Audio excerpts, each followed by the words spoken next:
They say Saudi Arabia is the primary manifestation of Islam, that everything it does is representative of Islam. Many would like you to believe that there's merit to this argument. The Saudi kingdom is, after all, home to Mecca and Medina, the two holiest sites in Islam. Monarch after monarch has sold the idea that Saudi Arabia and Islam are interchangeable entities. The Saudi regime has leveraged its role as guardian of these cities to shroud extremist views under religion. But now, Riyadh wishes to contain this ideology that it did so much for so long to promote. Let me tell you how. Saudi Arabia is planning to stop funding mosques in foreign countries. The former Saudi Minister for Justice and Secretary General of the Muslim World League, Mohammed bin Abdul Karim Issa, has been quoted as saying this. No more Saudi funding for foreign mosques. This is according to a report by Le Matin Dimanche, a Swiss newspaper. Apparently, a mosque in Geneva is being handed over to a Swiss administrative council that will have an elected cleric. And the Saudis wish to do the same across the world. Hand over mosques to local authorities and establish administrative councils for each mosque.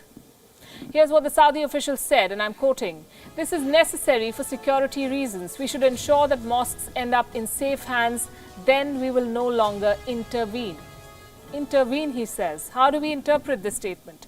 Saudi Arabia wishes to stop selling Wahhabism to the world. The Crown Prince, Mohammed bin Salman, does not want to repair Wahhabism's trail of wreckage. He now wants to put it to domestic use only, modernize the country by separating politics and religion.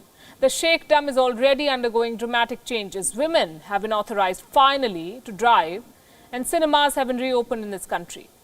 MBS has come to terms with the fact that Wahhabism is not only a problem for the world but also for his own country. The Wahhabi jihadists have become a major diplomatic embarrassment. Let me tell you how it started. Since the 1960s, Saudi Arabia has sponsored a multi-million-dollar effort to export Wahhabi Islam to the world, a bid to ensure that God, rather than materialism or worldly ambition, dominated the minds of Muslims. Then came the Iranian Revolution, 1979. The Shia Muslims were gaining ground. Saudi Arabia worked harder to counter them, put in more money to build mosques the world over. By 2007, Saudi Arabia was spending close to $2 billion annually on promoting this ideology. The figure had doubled by 2015, $4 billion every year on mosques. That's the kind of money the Saudis spent. Today, Saudi Arabia exports Wahhabism to countries as far away as Europe. In the United Kingdom, this funding goes to mosques and educational institutions. Many of these preach extremist literature. They promote attacks on symbols of Western culture like concerts at Manchester and the Bataclan Theatre.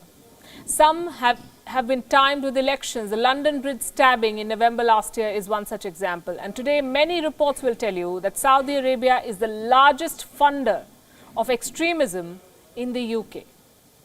The Wahhabi influence can be seen in Germany as well. Several Muslim associations are linked with Saudi foundations, including the Muslim World League. So now Germany has new rules. All countries funding mosques in Germany must register. The German Foreign Ministry is monitoring who sends the money and who receives it. And then we come to India. How could India be left behind? For too long, India has been a proxy religious battlefield between Iran and Saudi Arabia, the Shias and the Sunnis. There are several Muslims in India who subscribe to the Wahhabi view. As per Intelligence Bureau reports, between 2011 and 2013, a record number of 25,000 Wahhabis came to India and they conducted seminars across the country. These people got more than 1,700 crore rupees in several installments to promote Wahhabi Islam. Let me tell you how they did it. Education system, Wahhabi universities, over 800 crores is being spent on setting up universities in different parts of this country. As per reports, one such university was seen in Andhra Pradesh and 3 more could be on the way. All of them catering to Wahhabi preachings. And since we're discussing the Wahhabi education system, let me tell you what exactly it preaches. Shrines are forbidden. Every Muslim woman should wear the parda or the veil. Men and women should not mingle in public.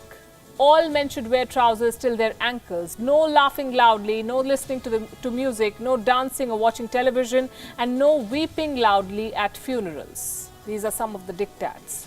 Wahhabism's trail of wreckage runs deep and wide. The Saudi crown prince could be breaking up the decades-long policy of selling it. At least that's the plan.